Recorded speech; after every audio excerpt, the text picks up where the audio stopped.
ایک لڑکا اپنی کلاس میں اپنے گھر میں بہت زیادہ شرمیلا تھا، تو وہ کسی سے بات بھی نہیں کرتا تھا، اور جس سے بھی بات کرتا تھا بڑا شرما کے بات کرتا تھا۔ اس نے کسی طرح سے اسکول پاس کر لیا، وہ کالج میں چلا گیا۔ اب کالج میں تھوڑا بندہ بات کرنے والا ہو جاتا ہے، وہ اپنے دوستوں کے ساتھ، اپنے استادوں کے ساتھ اپنے لیکچرز میں حصہ لینے لگا اور بات کرنا اس نے شروع کر دی۔ اب وہاں جو اس کے دوست تھے تو ان کو لگا کہ یہ بولنے میں بہت اچھا ہے۔ جب سالانہ تقریب ہوئی تو اس کے استادوں نے اس کو یہ کہا کہ آپ نے یہاں پر تقریر کرنی ہے آڈیٹوریم میں۔ تو اس نے حامی بھر لی، اس نے مکمل اپنی جو تقریر تھی نا اس نے تیار کی۔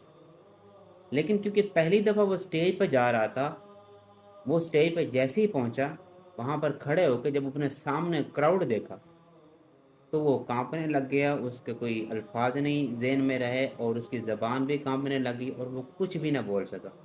اس طرح کی حالت دیکھ کر سامنے جو لڑکے بیٹھے تھے آڈیٹوریم میں، وہ اس پر ہنسنے لگے اور وہ اس پر آوازیں کسنے لگے۔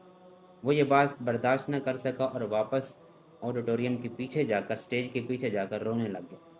وہاں پر اس کے استاد اور اس کے جو دوست تھے وہ بھی پہنچ گئے۔ انہوں نے اس کو سمجھایا کہ اتنے اچھے تم بولنے والے تھے، اب تمہیں کیا ہو گیا، تم کر سکتے ہو، ابھی کوشش کرو، تمہارے پاس ابھی جو موقع ہے یہ دوبارہ نہیں آئے گا، اور یہ جو تمہاری ناکامی ہے ہمیشہ تمہیں ڈی گریڈ کرتی رہے گی۔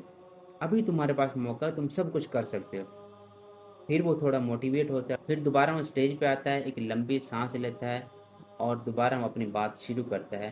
پہلے تو وہ اس قابل نہیں ہوتا کہ اپنی الفاظ اچھی طرح سے ڈیلیور کر سکے، لیکن بولنے کے ساتھ ساتھ اس کے اندر ایک انسپریشن پیدا ہوتی ہے اور وہ خود ہی اپنی آواز سے تمام لوگوں کو متاثر کر لیتا ہے، اور تقریر پہ اینڈ پر وہ لوگوں سے پھر داد بھی لیتا ہے۔ زندگی میں ہمیں آگے بڑھنے کا موقع ضرور ملتا ہے، اب جب ہم اس موقع کو ضائع کر دیتے ہیں تو زندگی ہمیں دو راہیں پہ کھڑا کر دیتی ہے۔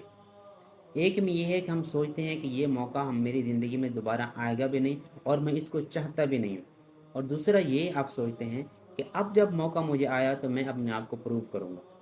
لیکن جو موقع اس وقت آپ کو مل چکا ہوتا ہے، اگر آپ اسی کے اندر ہی اپنے آپ کو سٹینڈ کر لیتے ہیں تو آپ کبھی بھی زندگی میں مار نہیں کھائیں گے، کیونکہ آپ پہلے ہی موقع پہ اپنے آپ کو پروو کر چکے ہیں۔ اور جب آپ کو لوگوں سے یا اپنے دوستوں سے یا سامنے بیٹھے ہوئے کراؤڈ سے جب آپ کو داد ملتی ہے نا، تو آپ کی موٹیویشن کا لیول جو ہوتا ہے نا وہ بہت ہائی ہو جاتا ہے، اور آپ کے اندر خود ہی وہ اعتماد پیدا ہو جاتا ہے کہ اتنے لوگوں کے سامنے جب میں بات کر رہا ہوں تو میرے لیے مشکل نہیں ہے کہ میں کسی کے سامنے بھی بات کر سکوں۔